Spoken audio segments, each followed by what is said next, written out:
Welcome to the Next Level Guys Show podcast. I'm Ian, and this is where men rebuild discipline, confidence, and take control of their lives. No hype, no excuses, just real conversations and practical tools. Let's get into today's episode. The world knows all about the shot, but few know that the hardest battle was learning how to live after the war. The world knows Craig Harrison for the longest confirmed sniper shot in military history. But the real story, it begins after the war, when the mission had ended and a man has to rebuild his identity from scratch. Soldiers train for war, but very few are trained for what happens when the uniform comes off and the war's ended. You don't even have to be a soldier to recognise that feeling. That moment when the mission that you were on that once defined you and your whole life disappears and you wonder who you are now and what's next for you. Sadly, many men get lost in that transition. Meet today's guest, Craig Harrison. He's a former British Army sniper and the man behind the longest confirmed sniper shot in military history. Today, he speaks openly and vulnerably about war, trauma, and the difficult journey of rebuilding life after the uniform comes off. This isn't just a story about war. Is a conversation about identity, resilience, and the quiet work of rebuilding a life when the world you once belonged to is gone. And now, let's get to the interview.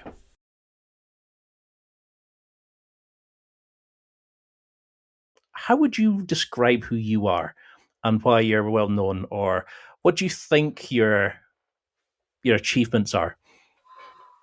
Do you know what my wife says to me? She goes, "Do you realise what you've done and what you're doing now?" And I don't realise. And is it? My wife goes, "Because you're very humble in what what you've done and what you've achieved in your life." And I still don't see it now. I try and help as many people as possible, for their mental health journey and PTSD and stuff. And I help people in their military career as well, when I was in. And no, I probably to this day now, I probably still do not see who I am and what I have done and what I've achieved. And I don't know, I'm just me, and I've got an ability, I think, just to talk to people and to guide people. And when shit hits the fan, when you're on tour or you're in a firefight and stuff like that, I, I don't know.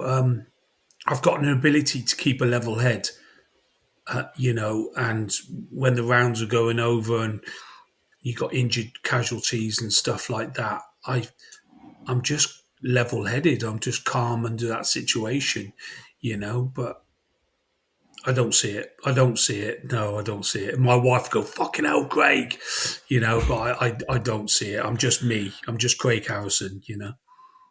That's probably one of the better interactions I've had, because everybody kind of goes into their PR speak, and you always come across as this normal, nice guy who just did a job, doesn't see it as like this or that, but you're just like, I'm myself, listening to my wife, we have a joke about it, etc. And I think that's the thing, is we all have this identities that we try to maintain, and that's why I was more interested in learning about you than the shot or the man who made the shot, because you're now finding another identity for yourself and helping others find their versions of themselves outside of that.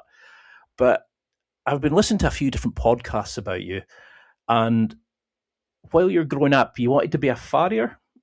How did you go from that to being an army man? I know you've got a history of service in your family, but what was there a turning point that led you out of that? Well, basically, I joined the army, and I think the army now is different. I'm not sure how the entry test is. I think it's all computers, but it was all pen and paper when I joined, and it was like simple things like John's on an end of a diving board where we get more spring, A, B, or C sort of thing. So it was quite simple, and you're graded on what your what score you got on your test. And I'm dyslexic, and I really wish I concentrated more at school, but just found it really difficult. I'm more of a practical kind of guy, and I rode horses nearly all my childhood, and I had a good childhood, very strict childhood, but I achieved a lot, with eventing, triathlons and stuff like that. So I'm a very practical kind of man, and my grandfather said to me, get a trade," and so I was always directed in joining the armed forces, always. And because my love with horses and animals, I thought, fuck it, I'll join the Household Cavalry, and because Mm. horses and stuff like that. But I never in my wildest dreams thought it would be like it is or was or still is, how strict it was, how they how they treat the horses and what they do and all that, and there was no apprenticeships going on where I was born in Cheltenham in Gloucestershire. There was no farrier apprenticeships. So Household Cavalry was the only answer. And luckily, my bar test, when I did my exam, I got offered the Household Cavalry because what they do when you do your exam, you're graded, and they would say, right, you're at this level, we can offer you this. Be a foot soldier, be the rifles, be this, be this. But luckily, for some reason, I must have been intelligent that day, and I got a high school test, and they offered me the Household Cavalry. So yeah, my dream was coming true. And then I became well. I went into the forge to do my apprenticeship, and my practical skills were on par, and it was just my written. Because you do a lot of veterinary stuff as a farrier, especially in the armed forces, because obviously you get one vet and they rely on you as well to diagnose the problems with the horses. And my written skills weren't up to it, or, pardon me, or the Latin names and God knows what to do with the horse. But my practical skills were good, so I didn't make the grade to become a farrier. But I didn't have a plan B. I didn't have a plan B. And every time I do talks or I talk to the younger generation, I always say to them, always have a fucking plan B. Always have a plan B. Because it's not necessarily plan A is going to work out. Now, Mm. me becoming a sniper, I realise now when I was on the ground to have a plan A, B, C, D, E, F, G, because things can go fucking horribly wrong and at a fast pace as well,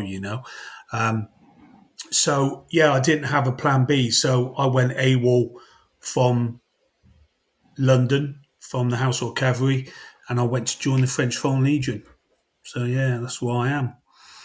As you do, you As you do, yeah, because know. I just I felt very lost, and no one when you first join the army, no one listens to you. You Mm. can't have an opinion.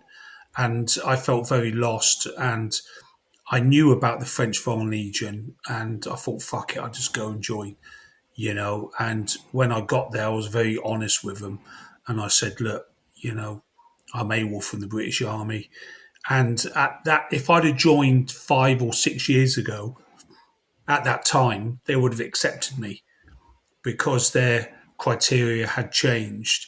They don't accept murderers, rapists like they used to years ago, and they don't accept people that are AWOL. So yeah, they sent me back. Um, I spent. I went back to Knightsbridge, and I did 4 days in Nick there in the prison there, and carried on soldiering. And then I started prize fighting for money. So yeah, um, I was just going down a rabbit hole I didn't really want to go down. But luckily, the army saw that, especially my regiment, and they sent me to Windsor because my regiment split into two. So you got the ceremonial side, which is the horses, and also you got the reconnaissance role, which at the time they've moved now. They're in Salisbury, Bulford.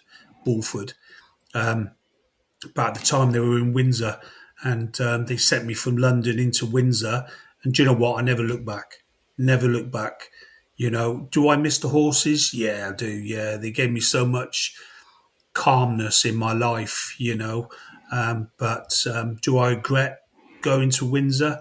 No, because two things happened. I wouldn't have met my wife, and I wouldn't have become a sniper, and I wouldn't be here talking to you now. So, I love that. The first benefit you think about is the missus. oh, There are many men that would have gone about accomplishments, achievements, and yours is the one that made you feel pure and whole. And I think that says a lot about you. I mean, was that becoming in the reconnaissance side of things?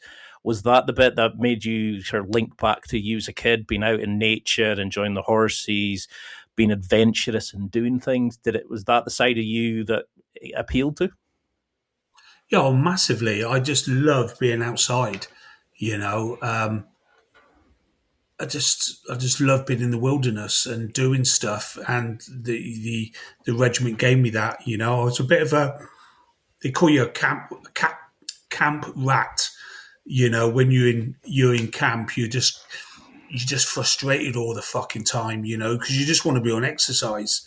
You want to be running around the area and stuff like that. So as much as I did, I spent a lot of time on exercise as much as I could and if there's an exercise coming up and they needed volunteers to go on the exercise, I used to volunteer because I just love being out of camp, you know, out of that routine and back in the countryside, and I absolutely loved it. And that's why I think I flourished as well. And do you think that gave you that identity that you were looking for, that plan, that sense of belonging? Was there a moment that you just looked around and thought, yeah, I belong here. I deserve to be here. This is what I'm here for. Yeah, without a doubt. I struggle with purpose. And I think I struggled. Do you know what? Looking back at it, I think I've struggled for a long time with purpose in myself. What am I here for? What am I doing? I suppose if you asked anybody and you said to them, what is your purpose? They would give you an answer, and I can't give you an answer. You know, my wife would correct me and she say, "I'm your purpose." The dogs are your purpose. But I think I've always struggled with that identity thing. Was the regiment good for me? Yeah, it took me out of London. It took me out of that place I didn't want to go down, that rabbit hole, that dark place, because I could have been in so much more trouble, And, I think that's one thing I thank the regiment for, is noticing that and taking me away.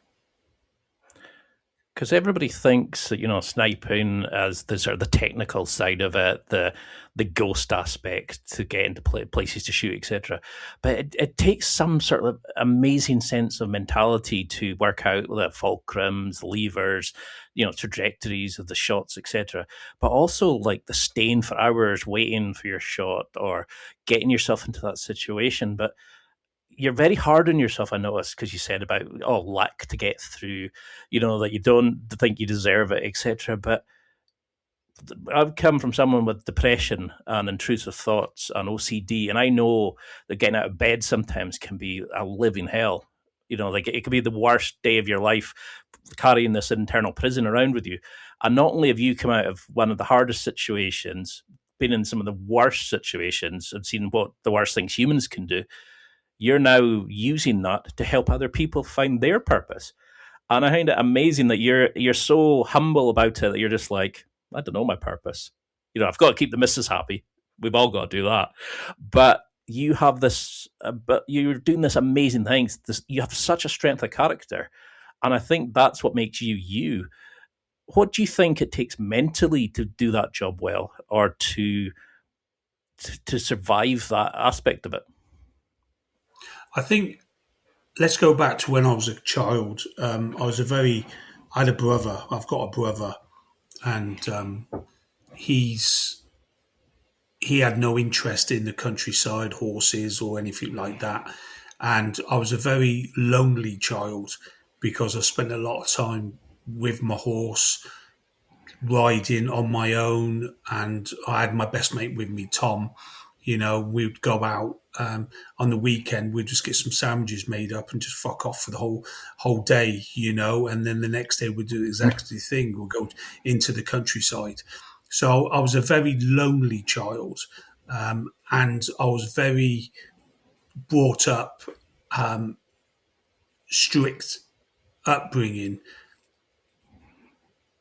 But becoming a sniper, see, in my regiment there was no prospects for snipering because my regiment is so archaic, and they refused to move on with the times.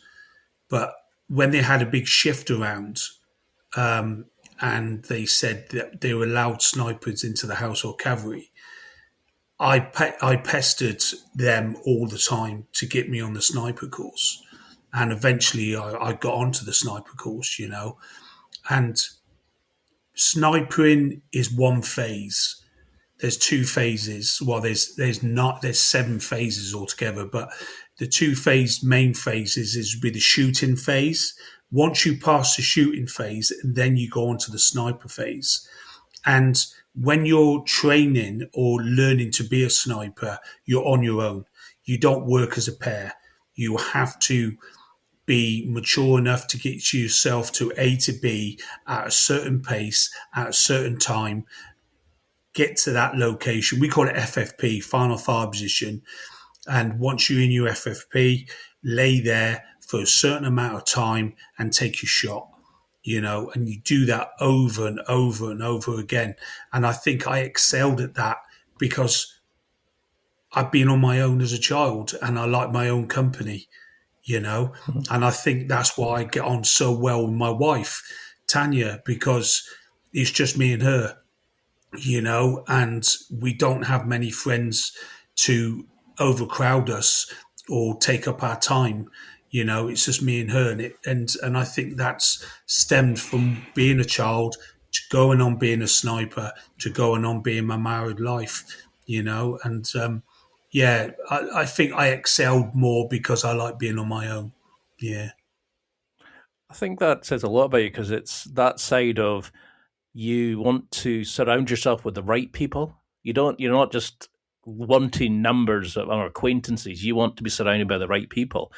And I think that's something a lot of people struggle. We all want the likes and the numbers to show off we're so popular. But give me 2 or 3 good friends, and I'd happily dump 500 Facebook contacts. Yeah, yeah, That kind of yeah. thing.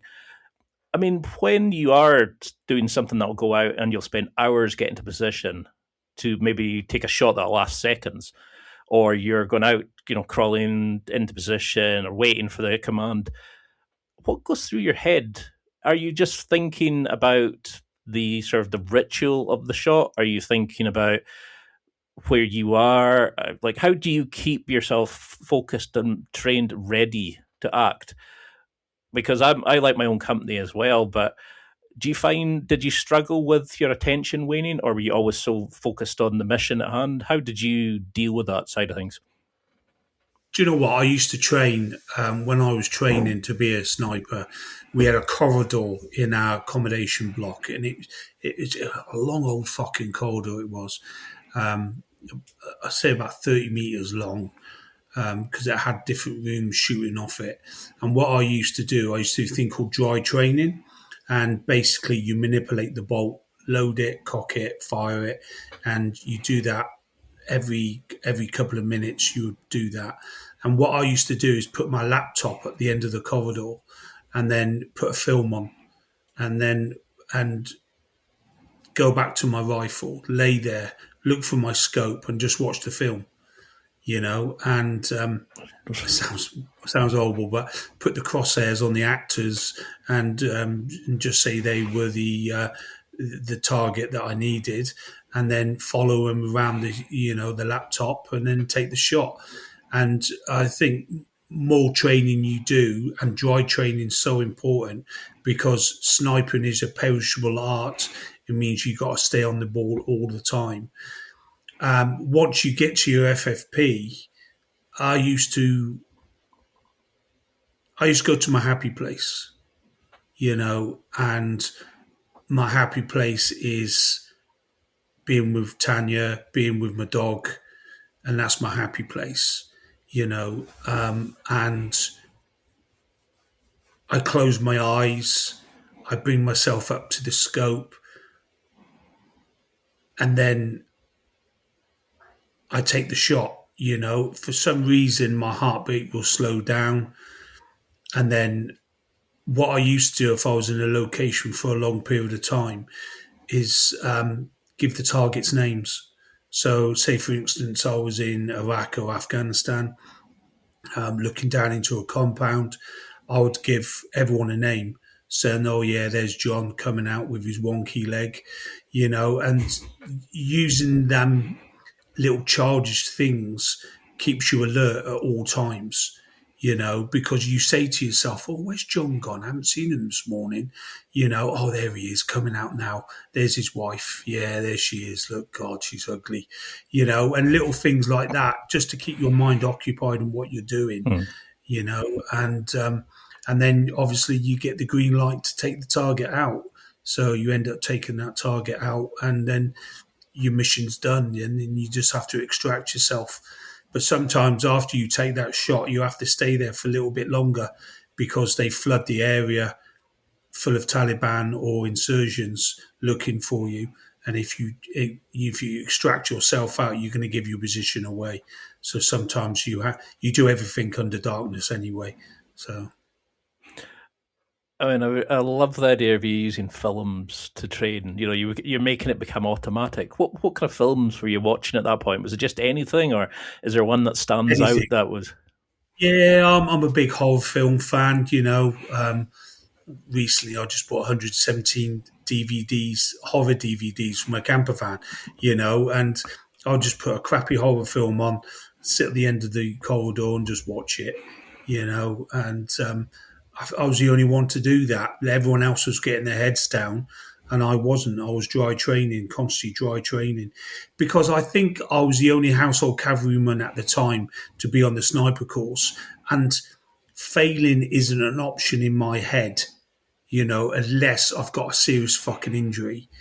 And when I went for selection with Special Forces, I got a really bad injury in the side of my knee, so I couldn't carry on. But if I didn't have that injury, I would have carried on, But Mm. I'm very dedicated in what I do, and I put 100% in on what I do as well. Because if you don't put 100% in, you're not going to achieve your end goal at the time, And I think that's why I excelled at sniping when I was on tour. I put 100% in finding the target, getting into that location, and doing the job. Because we're very similar in that sense. Like one of my things to go to if I'm stressed is I'll watch like a Halloween film just to de-stress. I like watching Okay. films because Yeah. it's my thing away from people.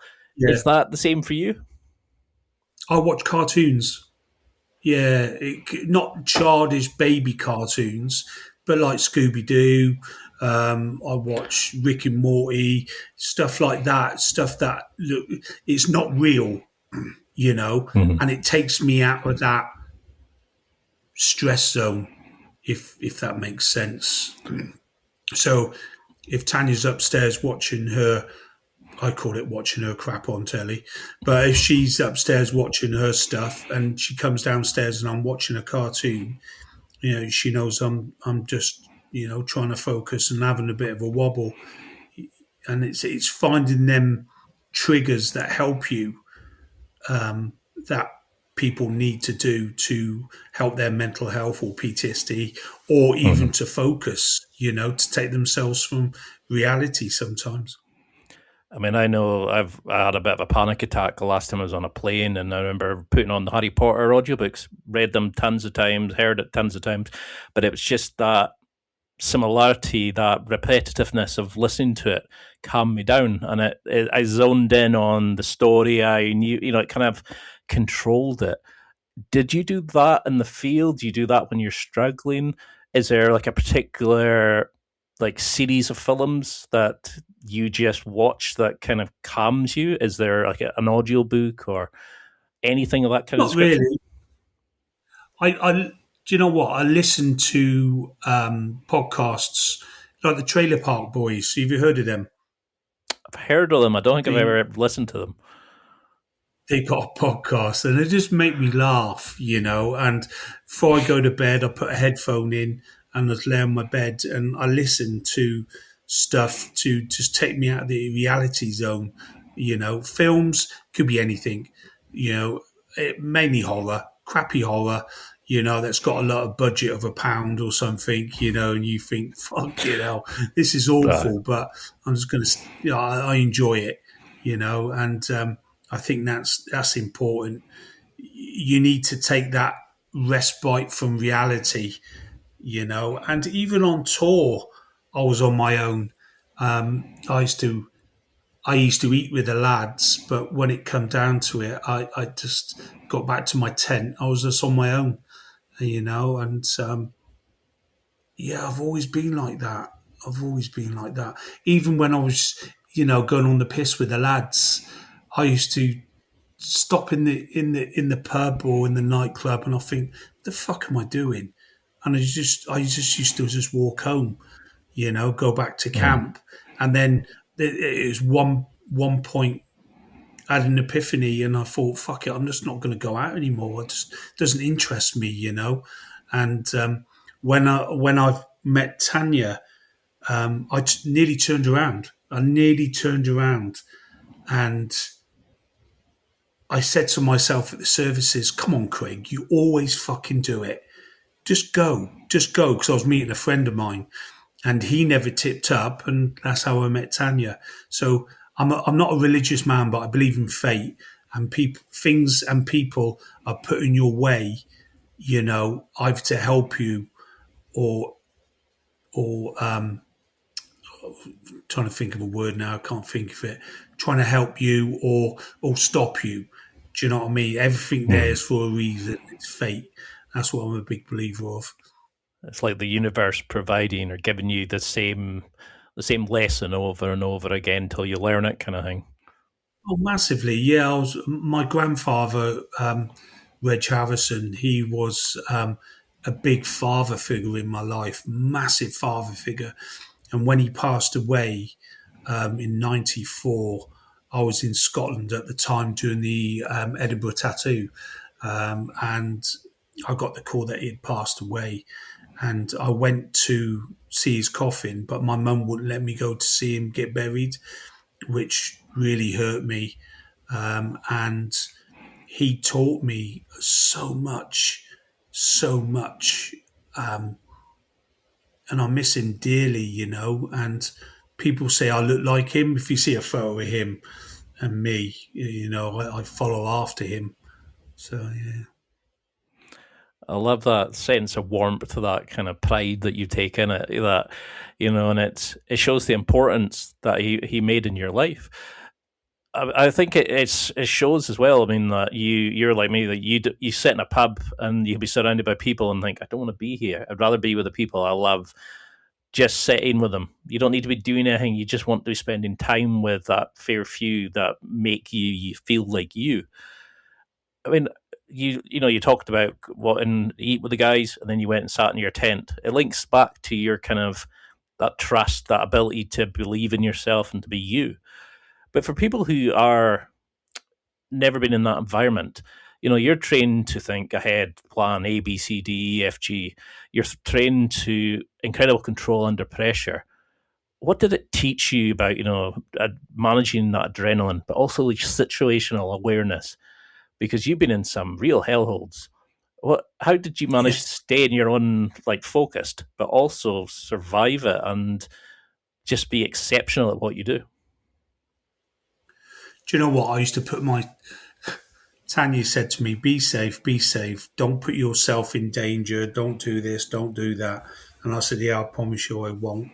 I had 16 guys to look after, and when you're in we call it a tick, troops in contact or dust up, or there's many names for it. But when you're in a situation and shit's hitting the fan, you don't worry about yourself, you worry about your lads and you worry about their safety. So calm under pressure. I don't know why. I've always been like that. I've always. It's hard to explain. There's no words for it. Why I am like I am under contact, getting shot at and stuff like that, you know. But I always led by the front. So if shit was hitting the fan, I would try and, like, one incident, I got shot in the helmet, all right, and it knocked me out for about 20 seconds. And when I came around, everything was in slow motion, and and all I could see was people panicking, shots getting fired, but they're sporadic shots. They weren't aim shots or anything. People were panicking because we were getting shot at, and I felt that I had to do something. To this day now, I've got no recollection of what I'd done. To this day now, it's only my driver who told me what I'd done. And apparently, I got on the machine gun. I put suppressing fire down in the right direction of the Taliban. And once my the wagon got hit so many times, it hit the ammo box to squash it. So the rounds, which was on a belt, stuck. The gun stopped. So apparently I got my SA-80 out, started putting rounds down on that. Once I ran out of 4 magazines of 30 rounds of ammo, I got my sidearm out, started putting spray, and I extracted everyone off the hill. I was shouting orders. I haven't got a fucking clue. I haven't got a clue what I'd done that day. I think that it's rare, but I think you're one of those people that you only find your purpose when people are struggling at that moment. You're that person that while the shit's hitting the fan and people are running around like headless chickens, you're okay. Let's do this. Let's do that. It's true leadership. You find yourself in the moments that everything else is going wrong, the brown stuff's flowing, the true panic, and to do that while you don't even remember, it shows that is buried in you, that instinct to take control, to look after people, to protect people. That's a hell of a thing to do and not even remember it, to save lives and to protect people. How does that make you feel, knowing that you did that that's something you do on autopilot? We go back to the first question that you asked. I don't know. I feel nothing. I feel nothing. And it does irritate certain people when I say I feel nothing, because they say, fucking hell, Craig, you've achieved. Like, we go back to when we started the interview. I just feel nothing. I just feel I've done my job and I've done it. And do you know what? I fucking miss it. I miss it. I'll never sniper again. I'll never be in a situation like I've been in Afghan and Iraq and Kosovo. I'll never be in them situations again. And that's what I thrive on, and that's what I miss. And that's what I daydream about, all the time. But yeah, I feel it sounds quite, I don't know. Yeah, I feel nothing. I feel nothing, Is the And when, Mavericks? when, go on, sorry.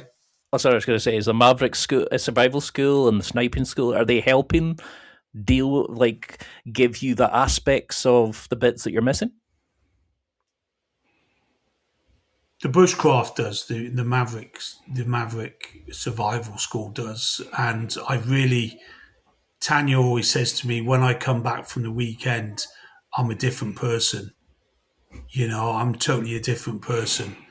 And then obviously I got a full time job in the week, and that batters me down, batters me down, batters me down, and then I do the weekend again, and I'm back up again doing what I Mm. do because I'm outside, I'm teaching, you know, but teaching for me is good and is healthy for me, but I'll never I'll never be shot at again or have that rush of that adrenaline rush of doing it. And I think that's what I miss, you know.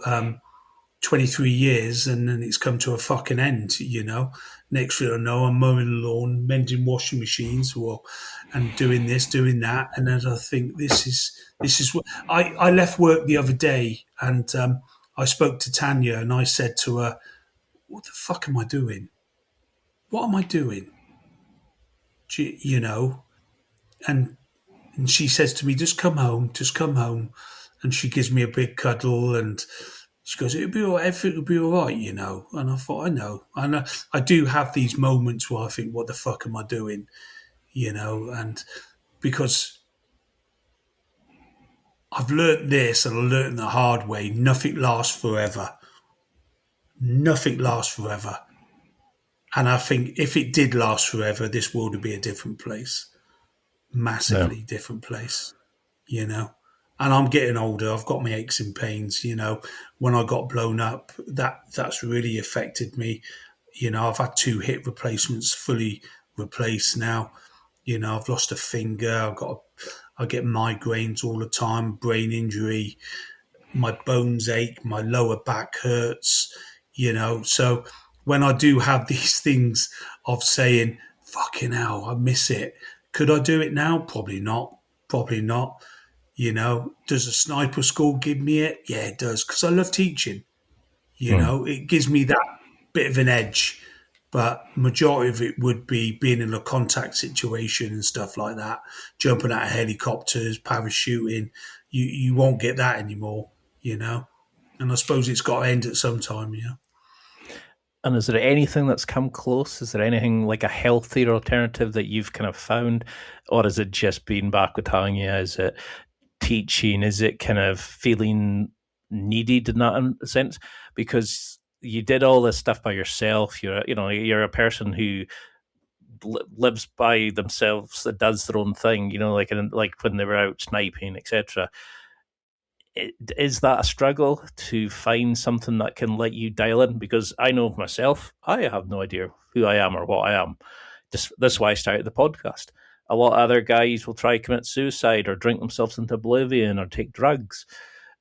But you're still here. You're still doing amazing work. You're helping others. You're giving back. You're giving veterans like stuff a sense of purpose once they've left. You're giving people who have no sense of purpose an ability to find themselves through your. Of course, you do. You do amazing work. I think that helps because you are just like, I don't know what I'm doing yet. You're not living on past achievements. You're trying to find yourself, and I think that helps you be you. Do you think that helps you in a way? But yeah, like you said, the bushcraft helps massively. The sniper school helps massively, and that gives me some sort of direction. And I'll never find anything that could replace that rush. And I need to come to terms that I am getting old. And like I said before, nothing lasts forever. And Mm. and I think age is horrible because you come to a certain point where you've got more years behind you than you have in front of you, and you think to yourself, I'm 51 now, 20, 25, 26 years, probably max sometimes. If I lived on more than that, fantastic. And it's horrible to think that way, but I couldn't keep up that tempo as when I was younger. And and that's what I struggle with in my head, that I am getting older. I have got grey hair.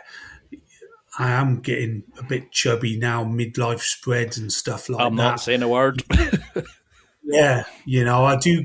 But I tell you what helps me as well. I go to the gym every day. I get up at 3:30 every morning and I go to the gym and I train hard.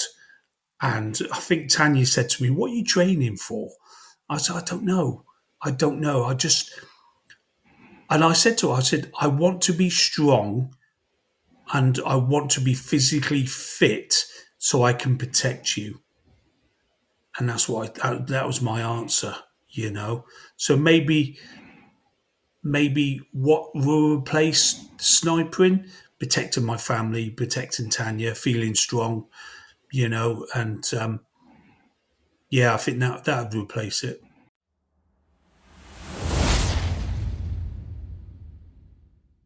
It's time for a quick break. There are millions of potential products to buy, so how do you know which ones are worth your hard-earned money? Simple. You go to nextlevelguy.com/affiliates and explore those that will transform and improve your life.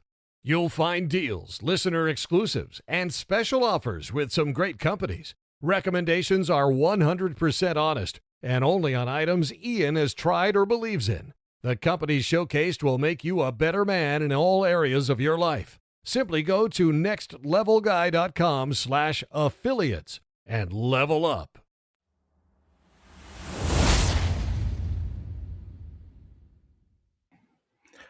Because a lot of people have heard the story about, when you fire the longest shot, and people associate you with that moment. How does that change? Like, because you said, people just kind of like after you would kill, take a shot, take a life, etc. You sometimes sat there and expected somebody to come and tell you off, and you were surprised it was just like, okay, next mission. There was no kind of depression or depressed time to kind of come to terms with it. You were just straight out to the next mission. How did it feel become known as the guy with the longest shot? Do you think did it affect you in that way because you could never live back up to that sense of achievement, that now that you're out of it, you don't have that? Do you know what I mean? Did people talking about it so much affect you because you thought there's more to me than just that shot? Yeah, yeah. To be honest with you, I'm people. I say to Tanya and other people, "Am I? Do I regret taking that shot?" Because and I said it's a fluke, and they said, "Yeah, but you done it twice," and I said, "Yeah, well, two flukes." And do I regret taking the shot? No, because I saved 12 lives who were in the shit, and I stopped that contact. Um, but do I regret it because it affected my home life, as in death threats, and then we had to go into hiding for 3 years. Um, that affected me, and I wish I'd never done it, because of that. But on the flip side, I'm glad I'd done it because I saved some people's lives. And I think it's the media again. The media leaked the story and it put me and my wife and my daughters in a situation that I'd never dreamed of, and the army abandoned me, totally abandoned me. The only people that were there for me were the Surrey police, and they were absolutely fantastic. Because I think that's the side of things, like, because you see it now with the American, Iraq, and Israel war at the moment. Sorry, the Iranian war. We get all the keyboard warriors saying, "Oh, we're going to smash them, we're going to kill them, we're going to destroy them," and none of them have stepped foot in a battlefield. And that the fact that you're looking at that as protecting, your comrades, you're not looking at that as a sense of, oh, I did that, I had the record. You're looking at that as I saved lives. That says a lot Yeah. about you as a person. And do you think that's why you struggled with it? It's that you were abandoned at the time of need when you had given so much to to that sense, that people don't understand the death threats, the impact something like that can have on you? No one understood. No one understood. No one understood what we went through. No one understood what my wife went through, my daughters went through. No one did. Not even Tanya's family understood what we went through deeply, mentally, and physically. No one did. And it's all right, like you said, to sit on a keyboard and call me an assassin, call me a baby killer, call me a fucking murderer. Yeah, you crack on, mate. You crack on, because I done my job, and I like to think I done it at the highest ability. You You did. know, breaking the world record, that can fuck off. You know, I done my job and I done it well. And it's just a sad matter of affairs. Is when I've come home, I've brought Afghan home with me, and it's affected my wife and my daughters, and I felt abandoned, after serving 23 years in the Household Cavalry, and giving all to the regiment, because it was always the army first, Tanya second, always. If the army said jump, I'll say how fucking high. I would leave on a dime. I'll just fuck off, do my job. And Yeah. it was hard on Tanya, and army life is hard. But when I left, I said I'll give everything back to her, and I like to think that I'm achieving that and giving everything back to her. But with the army, and especially my regiment, it's heartbreaking. It's heartbreaking. And when people say to me, "I want to join the army," I encourage them to join the army, but I always say, get a trade. Get a trade. Make the army work for you. Don't work for the army. That's what I always say. Join the engineers. Join the REME. Join the signals. Join the RMPs. Get yourself a trade, because, like I said before earlier on, nothing lasts forever. No. And you leave the army, you're going to have something to fall back on. After a fantastic 22 years or more, you're going to fall back on, and you're going to have a trade. Either join the police force, engineers, fucking all your licenses, carpenters, bricklayers, surveyors, everything that it will offer you. And that's what I say. Don't join the foot guards. Don't join a regiment that's not going to support you if you're in dire straits. Don't get me wrong, some regiments have a fantastic ethos, like the Paras. They have a fantastic support system. Marines, they have a fantastic support system. The Rifles do as well, But sadly, my regiment doesn't. It doesn't. It's just more seats on bums more than compassion. And it's sad to see. It's sad to see. And do you think that's the main problem with a lot of guys today, is that we've only ever seen war through COD? We've only ever seen war through these films, the media. They glorify battles. No one's ever stepped on it on the battlefield. People who actually have served in that. So we see the hero winning in the battle at the end of it, but we don't see the guy having to come to terms with what he's had to do that day, to see the horrors you've dealt with that day, and bringing it home. And I mean, you've talked in another podcast about how no one even came and said to you, "Okay, are you okay? This is what we need you to do. Here's some therapy we're going to offer you." You were just kind of like, "Okay, right, see you later." How do you come to terms with that as you're away from the battlefield? Is that where we go wrong? Oh, massively. And I think there's a famous picture of a young teenager in the First World War, and they took a picture of him before he went on the front line, and then they took a picture of him after, and he looks like an 80-year-old man. I think I know the one you mean. And yeah, I don't think it's the First World War. It might have been the Civil War, but there's a few pictures of the Ukrainian war that's going on at the moment with Russia. You know, um, them guys, they always show a picture of them before they went on the front line, and the picture of them now coming home. They are silhouettes of themselves.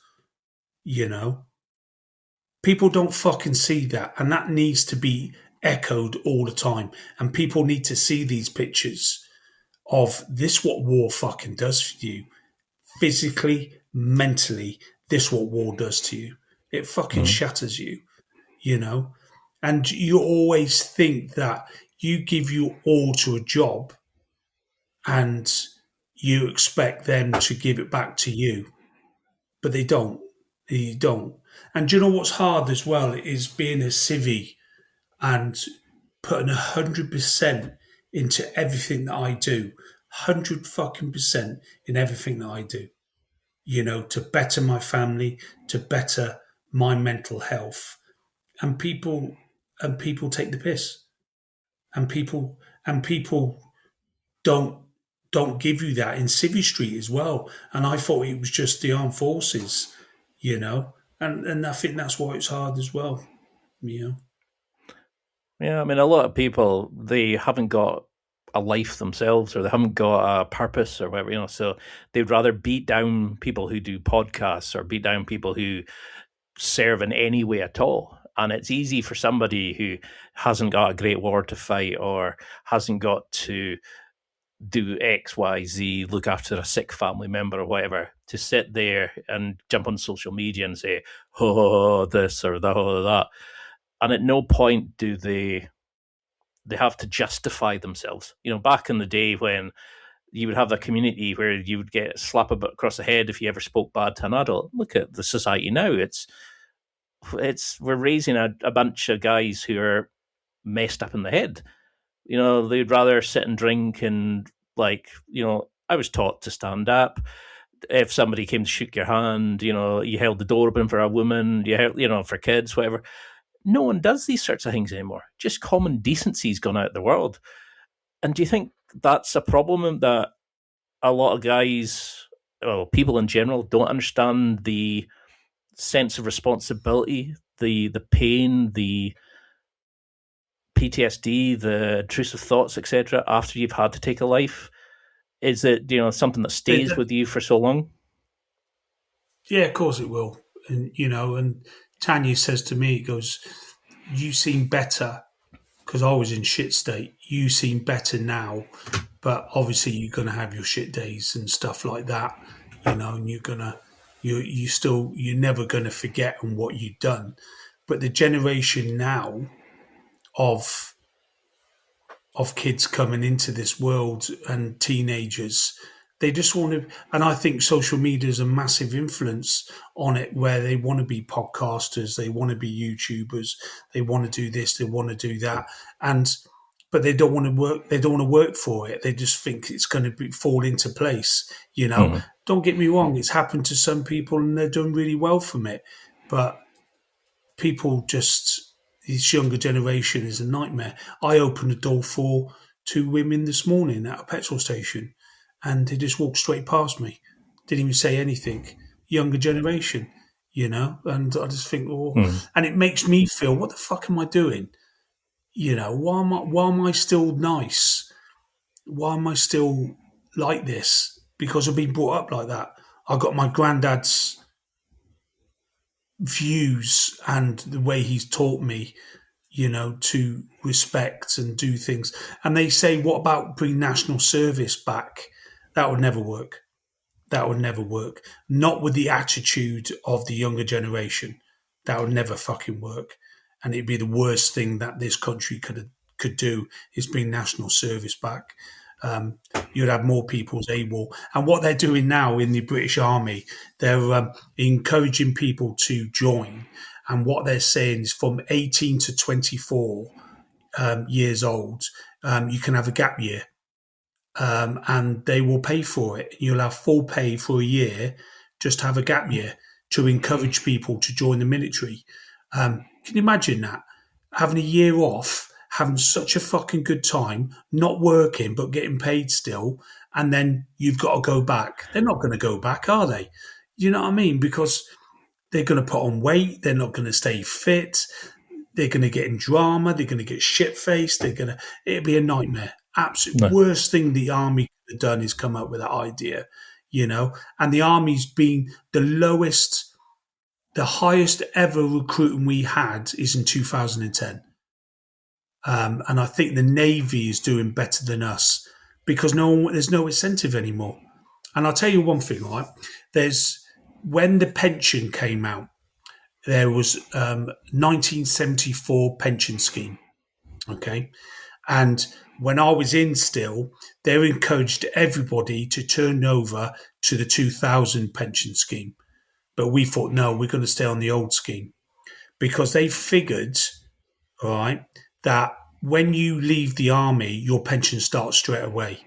But the new scheme is when you leave the army, when you're 65 and 70, your pension will kick in. They worked out that veterans die between 65 and 70. So the army's saving themselves money because that person's going to pass away. Fuck's sake. Absolutely ridiculous. So I'm so glad I got advice to stay on the old scheme, and I got my pension when I left the army. There's no incentive anymore.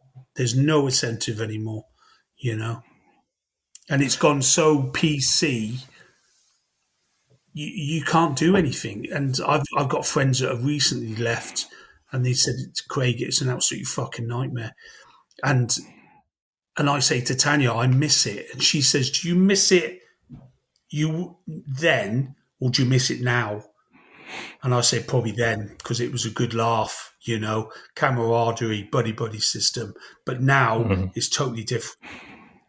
When I was in, you had a room full of 6 blokes, and then they brought the single slam accommodation in where you're on your own.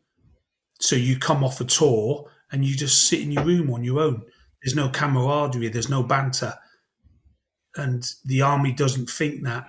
They just think they're doing the best thing, but it's the worst thing.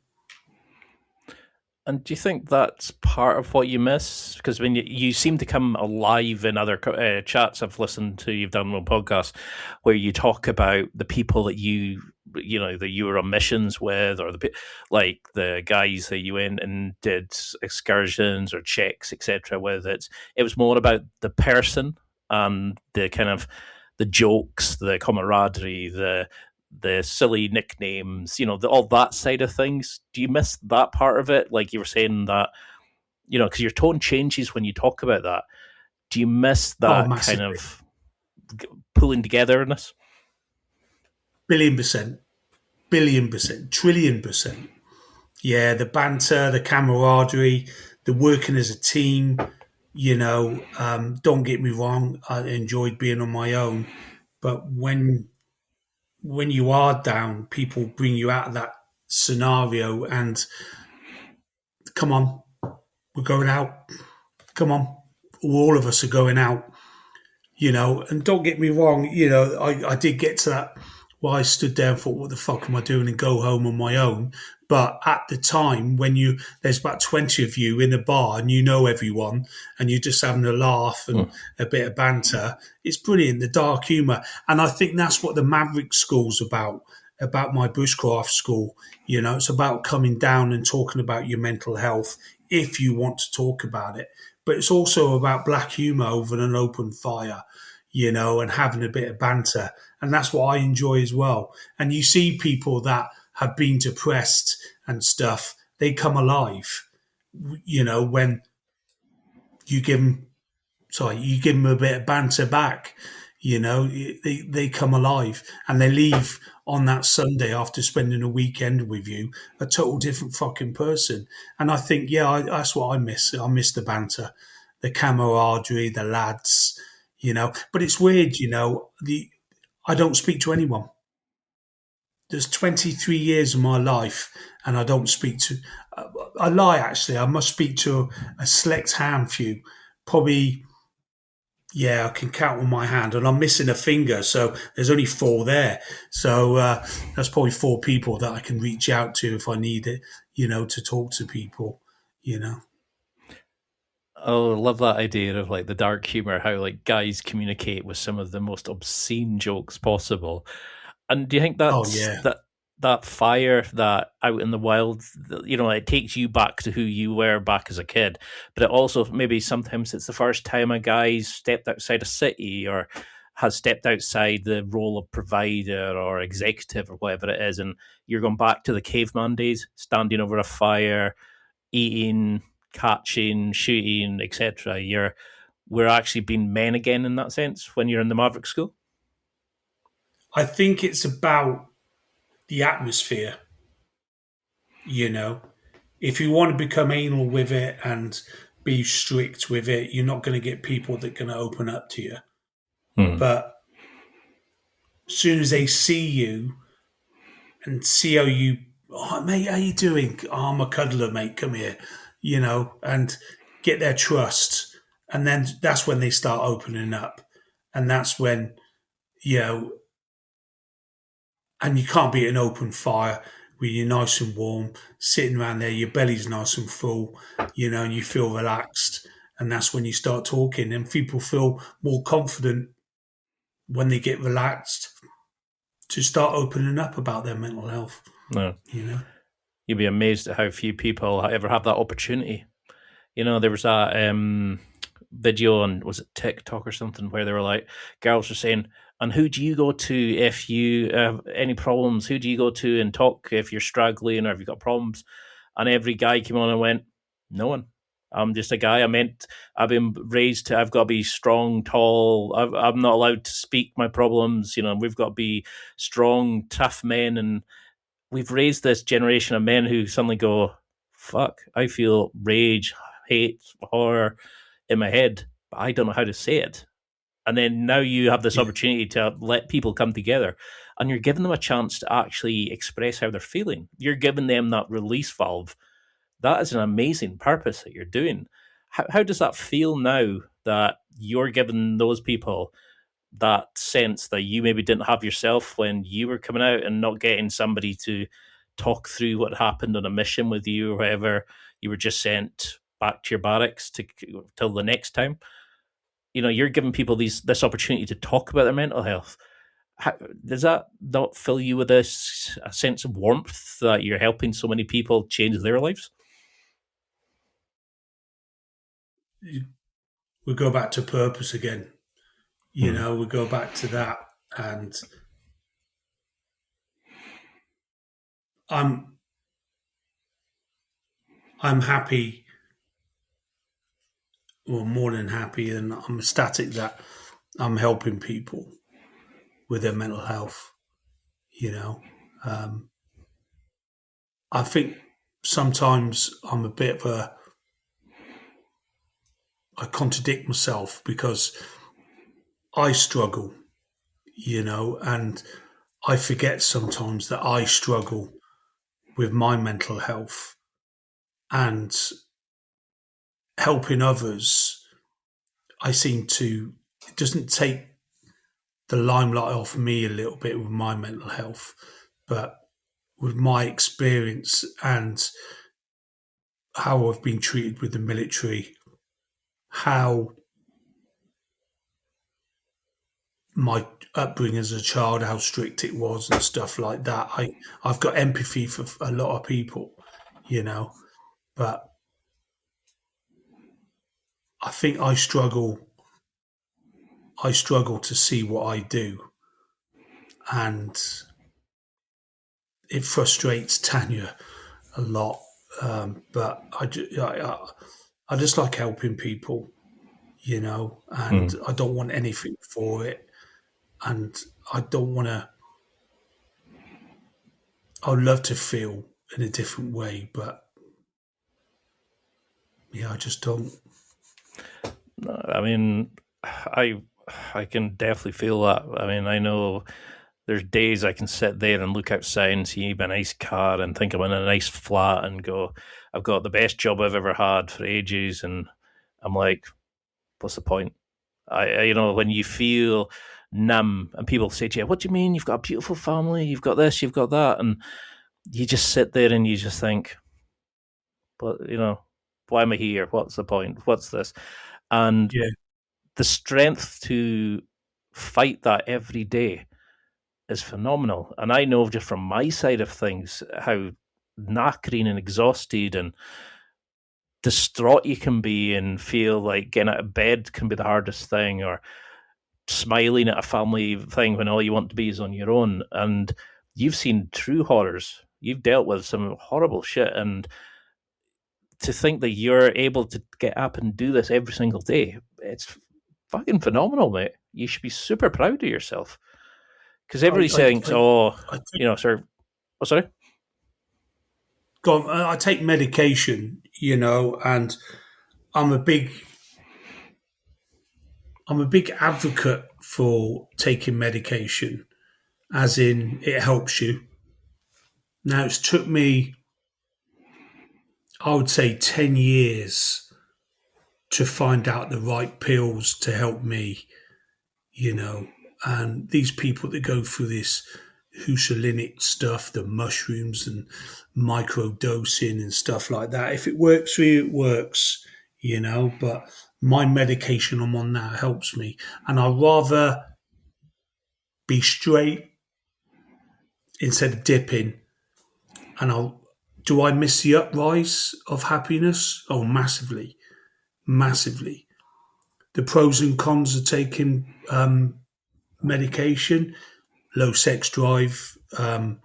Obviously, my wife, she's a beautiful, fantastic woman, but I just feel numb. I feel numb. My love's there for her, and she knows how much I love her, how much I give for her, how much I, provide for her. But affection wise, it's just numb. But she would rather have me like that than on the end of a rope, Hmm. And if anyone's struggling out there, and say that you're on medication and you think your medication's not working, you need to see your GP, have a med review, and keep hounding. I need a med review. Try different meds. That's not working for me. Right, go for another fucking med review, until you find the right ones that really work for you. I think I'm on like 6 different pills, and they help me. They're spot on. They really help me. And I'm happy for them. Now, taking medication is not the answer. It's not the answer. It's just putting a mask and a plaster on what the actual problem is. Yeah. So talking is a major thing. So when you do take that plaster off, all is left there is a scar. There's not an open wound there, and that's your road to heal and be healed. Yeah, that hit homes because I take fluoxetine, and that's for like intrusive thoughts, OCD, the like depression, and the number of times I'd hear people say, "Oh, what you got to be depressed about?" And you're like, I can't explain it because we were never taught to be able to be emotional, talk our feelings, or people always just said, "Oh, man up." It's the fucking worst thing you could possibly say to somebody, and the world is happy to hear that you're doing better with them. We all want you here, and I think that's the downside. People are afraid to talk about medication, and sometimes it can be what you need, but like you said, it doesn't fix the problem. It fixes the symptoms of the problem. Have you tried like NLP? Cognitive behavioral therapy. I found these kind of ways of interacting with the thoughts and dealing with them in a different way, or understanding where they're coming from, really helped me. Has any sort of talk therapy really helped you? Do you know what? I stopped therapy because I sounds bad, I know, but I found my mental health boring, because I'm going over it constantly and constantly You and keeping constantly. it alive. Yeah, and I feel that more I talk about it, it's not healing that wound under that plaster. Do you know what I mean? It's like It's still scratching the scab. yeah, yeah. And I thought to myself, this is shit. What in the fuck am I doing? I go to therapy and I leave therapy more angrier. And then I ring Tanya up crying and I'm sat in my car and I thought, this is not what I don't want, you know. Now, all my all my visions, my voice in my head, the stuff that I've seen, the stuff that I've done is in my head. But now it's going down into my stomach, if that makes sense. And I'm trying to depress it as much as I can, you know. Um, don't get me wrong. Like I said before, I have my days where I'm just not with it. I think I went for a meal with Tanya and she says to me, she goes, "You're here, but you're not," because I was just miles away, you know. And I've learnt myself, not through EMDI, not through talking. I've learnt myself how to cope with it, you know, and what works for me. Cartoons, go for a walk, the woods, um, watching a shitty horror film, stuff that I've learned that will help me in the long run. And people need to find out what helps them. Everybody will be different, you know, everyone's different, like yourself watching Halloween, you know, but everyone's different in what they do, you know, and I think the more videos that I post on my Instagram trying to get people to understand what works for them and to get them to do it. But the first step is leaving that front door. That's the first step. Mm. You know, go for that walk. Put your headphones on, put your head down and go for that walk. Get some fresh air in your lungs. Don't coop yourself up all the time in the house and stuff, you know. Have a med review, sort your meds out.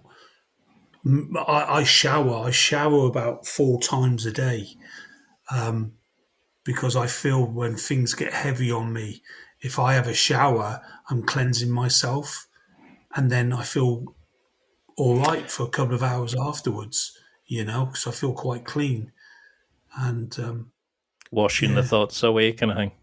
Yeah. yeah, Was it they say if you think everything's gone wrong, speak to somebody. You know, there's like a whole rhyme of like if you're struggling with this, you'd go out for a walk. If you feel like the world hates you, go for a shower. If you feel like this, then I'll have to find it and post it in the show notes because for me it was when I found out somebody had said to me in one of the interviews, "You're not your story. You can change your story anytime." I was like, "What the hell?" Somebody told me in a CBT book that you're not your thoughts. That's your brain just saying, okay, this is what you were thinking about. I'll find any bias or any kind of link to that so I can support your view of the world or whatever you think's happening. And I can remember going, fuck, I used to always believe everything in my head. I just assumed it was true. And suddenly somebody's saying, no, that's not true. It was like so opening. I was like, whoa. But people always assume that when you come back, you know, when you transition to civilian life, that you're given support by the army, they give you a fund, they give you training about life and stuff like that. But the number of soldiers I've spoken to have said you're just like out the door. Nine. You know, some of them are coming out not knowing how to balance a checkbook, not knowing how to set up an electricity supplier. What was that transition to civvy life for you? Did you get any support at all? no, Paul, no support at all, no support. And I think Tanya had a house, you know, and she sold it, and her advice how to do gas, electric, water was second to none. You know, to have met her and she had life experience on how to do this and that council tax and things was fantastic. But these lads that leave the army and have got no one, it's fucking difficult, absolutely fucking difficult. and your regiment do not do anything. Anything. They, in fact, how many years you do means how much money you get to do a resettlement course.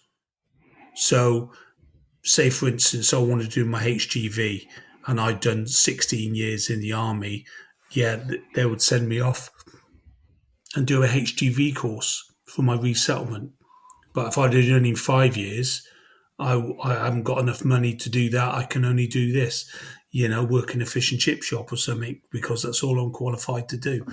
So they do not what's it called it's called something in it, but into civilian life, integrate you into civilian life. That's it. Not at all. Not at all. And especially when you get medical discharge, it's even fucking worse because you're just fucking left. You're at the regiment, and from the regiment you go to a wounded unit, and that unit will sort your army pension out for you, and that's it. And then you're gone. Once your dates come, you're gone, and that's you got out. The army have nothing more to do with you. Me, I reckon every person leaving the military to become a veteran should be tracked for 2 years. Should have MOD or military support for 2 years, and I think that will stop homelessness. That will stop drug addiction, being an alcoholic, and stuff like that. If they're constantly monitored. But to do that will take a lot of work. Logistically, it would take a lot of work. But if their regiment would follow up on them, some people just want to leave and forget.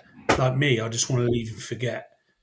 But if the support was there, say I'd never took it up and I got out a year ago, but I still had a year left, I can always go back and say, look, I need help. Do you know what I mean? And I think that should be a thing every 2 years when you leave the army.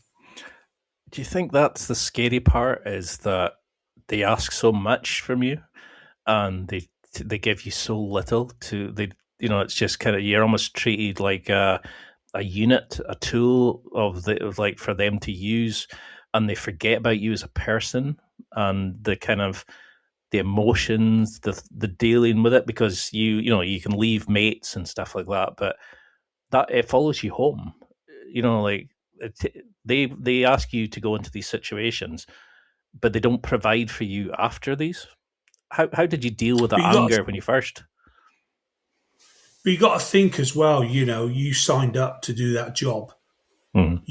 So you must think at some point you will go to war, you will do a tour at some point, and some people never do, but at some point you will, shoot your gun in anger, and you signed up to do that. And I think when Afghan and Iraq kicked off, I think the recruitment went through the roof because people wanted to go to Afghan and Iraq, and have a bit of action. And I think it's naivety to think that that to ignore that point, that at some point you will see some action, But the only point is you can't help how your brain reacts in different situations. So PTSD, you shooting multiple people over a tour, and then your brain works in a mysterious way where you feel depressed, down, and anxious, anxiety, hypersensitivity, hypervigilancy, and stuff like that. You can't help that. You can't stop that. That's not your fault. That's how your brain works. So these people that say to you, well, you joined the army, what do you fucking expect? Well, yeah, I joined the army, but I didn't know my brain was going to do this, because like I said, people join to think that at some point you will see some action, But you expect them to look after you. Yeah, massively. You expect them to look after you, but like I said, you can't help how your brain works. Your brains, and everyone's got different brains, haven't they? So it works in different ways. I think mine's pickled, to be honest. I mean, how do you But what was the a strange moment? When you came out, was there a moment when you're maybe sitting in a Tesco on a busy Saturday, or were you doing something that we take for granted, that you suddenly you just had that moment of like, what the fuck's going on? I have no idea. Was there anything strange that you found when the uniform came off? Who were you then? How did you kind of reattribute yourself to normal life, being in situations like Tesco, going for a walk with the dogs, whatever it was, when you're used to like shells coming in, bullets flying, your mates that you're going toe to toe with the world with, standing side by side, and that suddenly when that comes off, did you lose part of yourself? Did you find part of yourself coming out of the army? How did you find that transition? I'm the army. Do you know what I mean? There used to be a saying: if you cut me, I'll piss blue, red, blue, because that's my regimental colours: blue, red, blue. If you cut me, I'll piss blue, red, blue. I haven't got blood in me, and yeah, I'm army through and through, and it's hard to integrate into civilian life.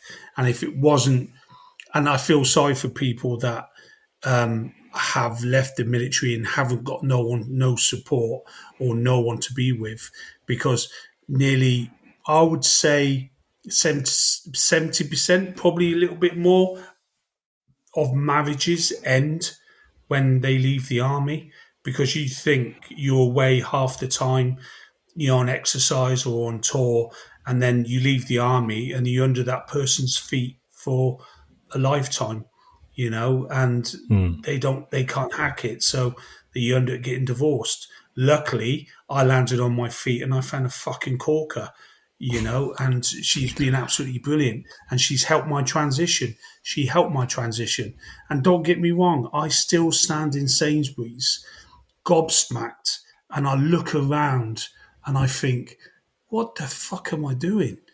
Look at these people, they're fucking animals. They're animals. We've lost our in, instinct to hunter gatherer, and Tanya goes, Craig, come on. You get the bananas, I'll get this. And I think, okay then. So, yeah, sort of, she kicks me out of it. And that's what I need, Hmm. because I'm not in the army anymore, even though I miss it so fucking dearly. I'm not in the army anymore. I am a civilian, and to integrate. And I feel sorry for people that haven't got that integration with a supporting spouse. I mean, do you think that's the best thing about it is that she brings you back into yourself. She takes you out of that environment and kind of brings you back into connection with her. How, like, what is it about your relationship? Because I mean, I'm single at the minute, but I know looking like this, big surprise. But what advice would you give to people to find their version of that? And how did becoming a father, how did becoming a married man change you? Did it give you a sense of purpose that you've been missing? Yeah, and I would say don't go looking for it. Don't go. It will happen naturally. You know, some people are meant to be on their own. Some people are meant to find somebody in this. And there's all that saying in it. There's always somebody out there for somebody, and it will happen naturally.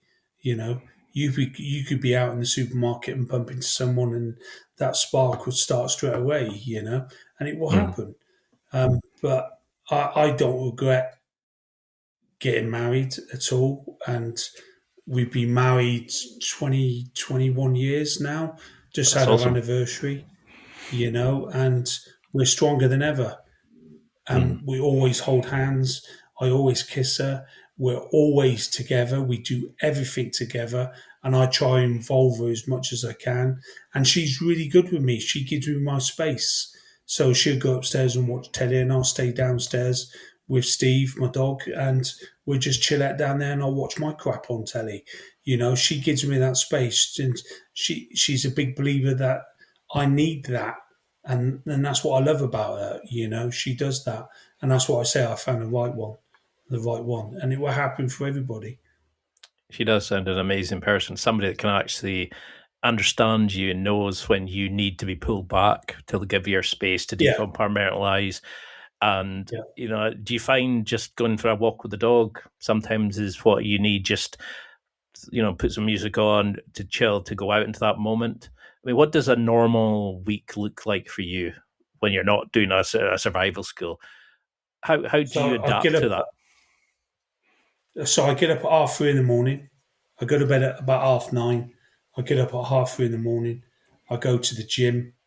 I train until about 5:30, and then I go to work for 6. I work till 3:30, and then from 3:30 I come home.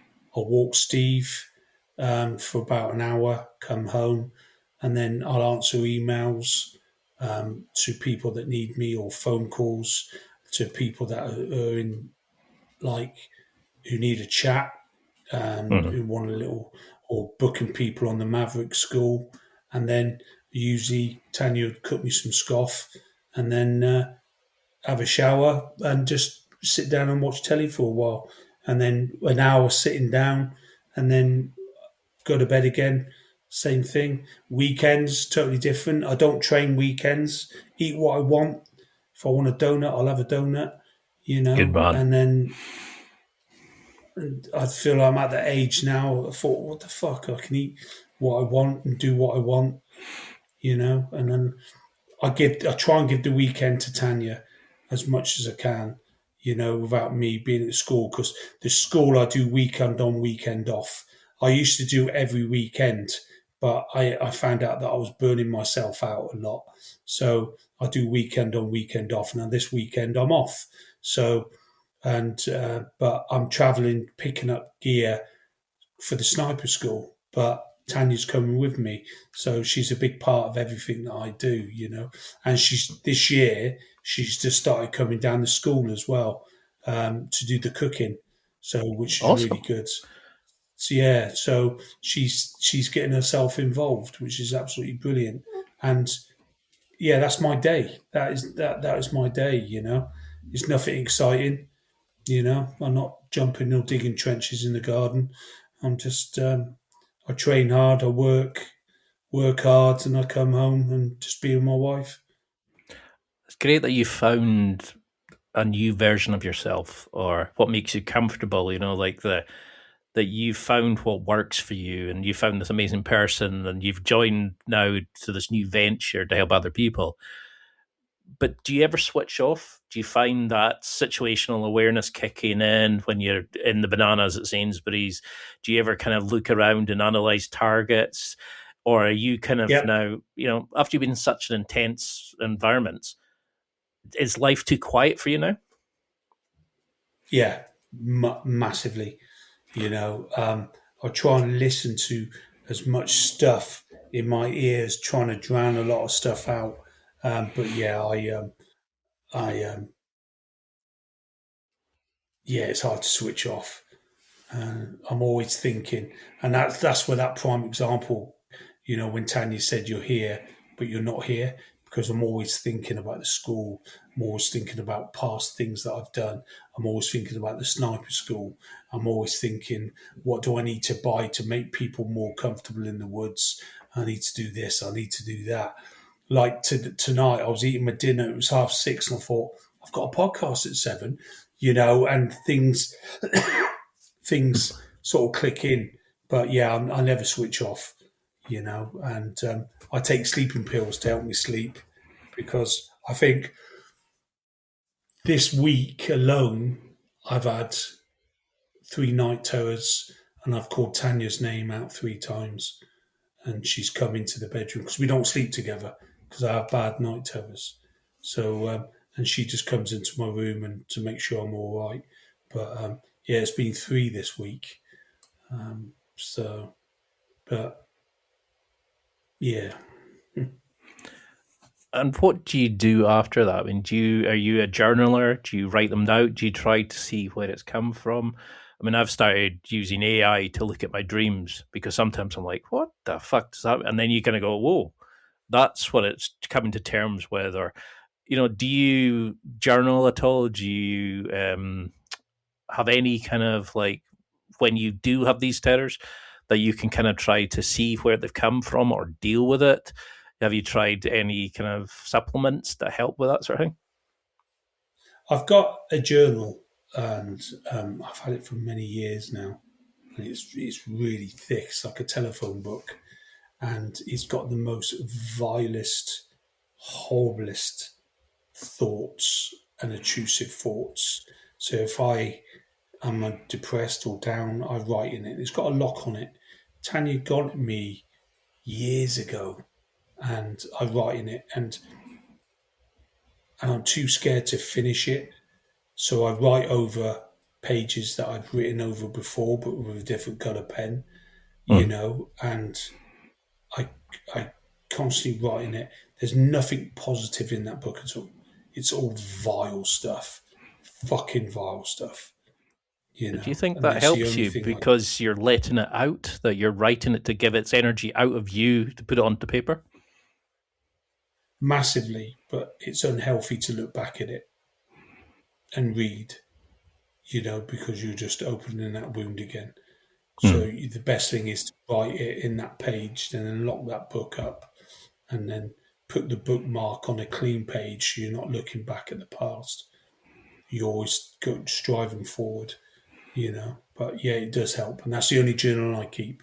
Is that it's nothing to do with dreams or, I know what my dreams are about, and yeah, I know what my dreams are about, and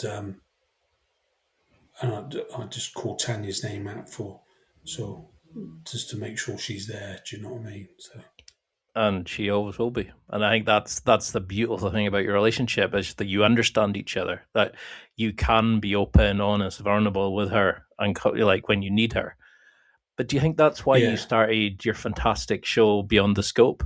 It lets you now talk about other things, and like discuss it with people and learn from them, and to talk about your stuff as much as to help other people. It's helping you by being a kind of an audio journal, in a way that you can talk it out rather than just keep it buried down at your chest. Oh, massively. And I think beyond the scope was I just wanted to interview people that have got an interesting story, not necessarily that people know who they are. Like no one knew who Darren was, um, but he was a copper that hunted paedophiles down. Mm-hmm. And horrific fucking job. And he'd done it for a couple of decades. And now, the Home Office saw my podcast.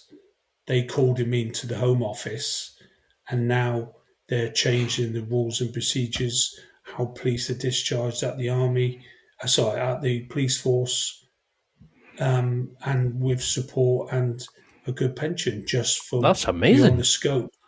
Yeah, yeah, just from beyond the scope, and that's what this beyond the scope's all about. It's for me, it's not about making money. It's not making. It's about getting the word out there for people that are struggling, and people that have got an interesting story, and that's what the beyond the scope's all about. So, I mean, if you had the younger Craig listening to your show, the guy who was just going out to war, or the guy who was just going through, like you, who's still in the army, or what message would you have wanted to hear from a podcast or from a show, or just speaking to you? What do you think you needed back then that so many guys would benefit to hear from? You need to stay positive in what you do and stay committed to what you do. And whatever you focus on and whatever you want to achieve, it's doable, massively doable. And you need to concentrate on your dreams and what you want to do, you know. And I think if I had a father figure, like when I do my talks, and I've done a lot to schools and stuff like that, and if I had somebody stood in front of me when I was a kid saying what I was saying, I think I would have gone further. I wish I'd gone back to do special forces more, But I got married, and then I heard that there was like 90% divorce rate in the SF community, and I didn't want to be one of those statistics, so I never followed up with it. But that's one of my biggest regrets, that I never really followed that. But everything that I've achieved, I put 110% in, 110%. And that's what people need to do. Don't go in half cocked. If you go in half cocked, you're not going to have your dreams. You're not going to achieve it. Go in 110%, I love that. and don't let the people take the piss out of you. Have a voice. If something's wrong and you think it's wrong, fucking say it's wrong. You know, because if you end up doing it and it's wrong, it's going to have bigger consequences. And you worked with, is it Ross Hoare, the psychologist in the show? Has that helped you? Yeah, yeah. I don't see Ross anymore. He's a friend now more than anything else, and he comes down to the school every Saturday night. So if people are struggling down at the Maverick School, even if they're not struggling, he comes down. But if you want to talk to him, he takes you on a little walk, and you go for a little chat with him. And what's good about Ross is he won't abandon you. So, for instance, if you lived in Glasgow, like yourself, and then he would find somebody in the Glasgow area qualified to talk to you and try and arrange a decent payment scheme for you to go and see that therapist. So there's no abandonment. So as soon as you open up to Ross, don't feel you'll be abandoned, because you won't. It'd always be followed up, and you would always be cared of. But Ross is fantastic. He's helped me so much. And even if I rang him straight off this podcast, he would say, "Come down," or "I'll come to you." They'd always be there. But I think, like I said, I think my mental health's boring, and to go over it and keep talking about it was not healthy for me. And it took me a long time to realise it's just not healthy for me to do that. So I'd rather sit and talk to Tanya about it. And I've been very open to Tanya. She knows everything. So, and then I think that's a good thing as well. Not keeping things locked up in a closet or a box somewhere. Just be open with your partner, and then they'll understand you more as well. I think that's the amazing thing about it, is that you're providing like a father figure to those who haven't got one, who have, or maybe Yeah, had a dad in their life but who's never helped them in that sort of sense. I mean, I probably would say the same about myself. You're about providing people the opportunity to be in the wilderness, to talk about their feelings, to have a bond with other men who they've never maybe have any opportunity to do before, and to yeah, have somebody like yourself who can say, I've been in the shit, but I'm standing, I'm helping here, I'm here for you. And that sometimes can be enough to kind of let the floodgates open, to let the wall down and for them to change their lives. And oh, is for that sure, the without a doubt. benefit of Mavericks? Like, why, if somebody's Yeah, listening yeah. and really struggling, give us a great sales pitch for I mean, we've talked about how amazing it is, but what would somebody get from coming on the course? So down at the Maverick School, you will come down, and I always say you learn about yourself, and then you learn about bushcraft second. It's all about getting together, a group of guys or group of females, doesn't matter whatever, and having that banter that they miss, and bringing people together and strangers together and leaving as friends at the end of the day. And that's what the Maverick School stands for, is bringing people together and enjoying what they're doing and working as a team. Because what I do as well when I'm down there, I break them off into pairs sometimes. But if they come down with a mate, I take them away from their mate and join them with somebody else, so you get to know that person. And on the Friday when you come down, you could hear a pin drop, because everyone's sussing each other out. On the Hmm. Saturday night, you can't shut the fuck up. Everyone's talking, everyone's having banter, everyone's having a laugh because they've worked everyone out. And I think once you've been in the military, even if you don't know that person who's been in the military next to you, you'll always have that camaraderie and dark humour because that you still served, and that's what the Maverick School is all about. It's about helping people. It's about helping people's mental health, and it's about helping people come out that dark hole that you're in to make you a better person. And the Maverick School will never ever abandon anyone. So if you need help, it's always there for you. I love that, and you should be super proud of that. Because we see you as a British hero, and I know that you don't like that. You kind of you just want to be you and have like your life the way you want it to be. But I think that's something is like the fact that you can turn your internal darkness and shine a light on it to show other people how to find and be better people. It is truly amazing. You should be super proud of what you do, mate, because I find it remarkable, and I interview a lot of great people, but the stuff you do is truly breathtaking. What would you want people? I mean, I know I've used up so much of your time, and I can only apologise. I'd love to have you on again, and we can do other rounds and go into other things. Anytime. Anytime. But what would you want people to remember from this? Is there about the mental health, about remembering you're a person, not a label, finding fixes for themselves? What would you want them to take from this?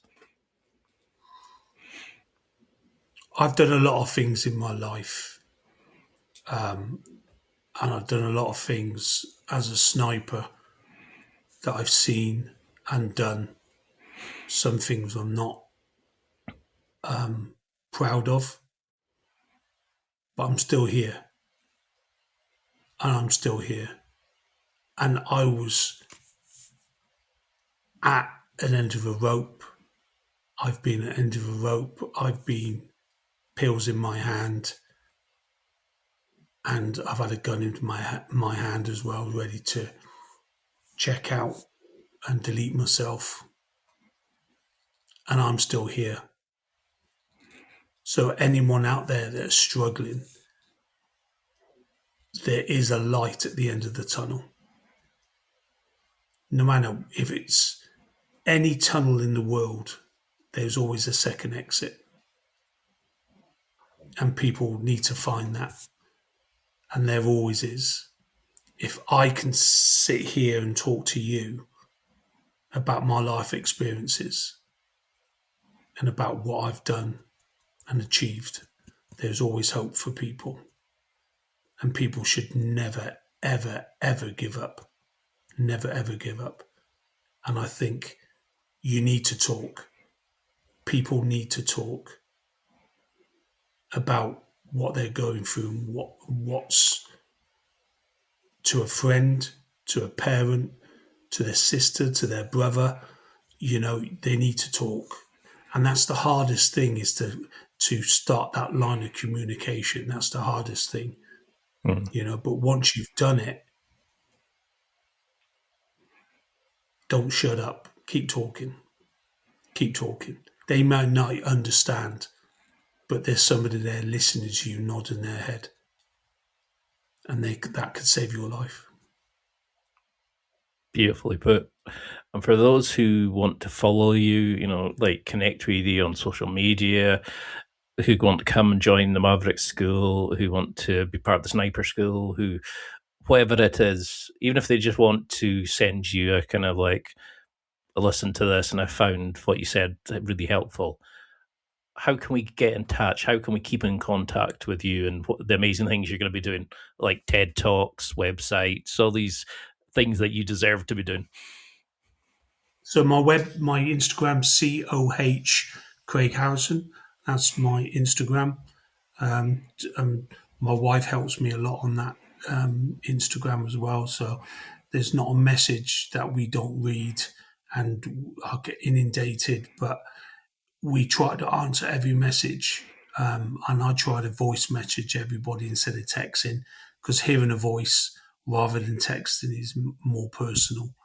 And if they go onto Google and put the Maverick Survival School in there, the website will come up. There's a donation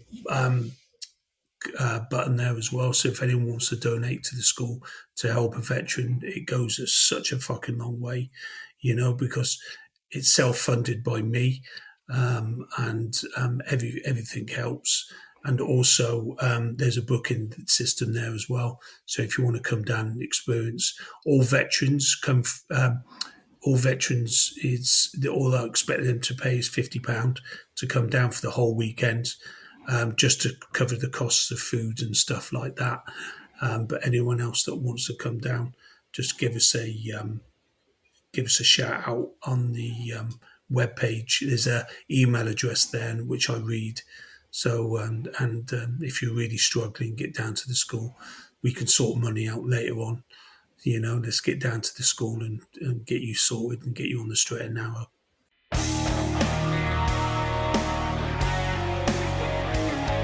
Well, that's it for another week, and thank you for listening. It's now time to take what you've learned and use it to develop and enhance your life with the key points mentioned. Listen, try it, embrace it, use it, and crush it. Now's your time to hit that next level in your life. If you liked this episode, then please leave a comment on the show notes or a review of the show on your podcast platform. Everything helps evolve the show.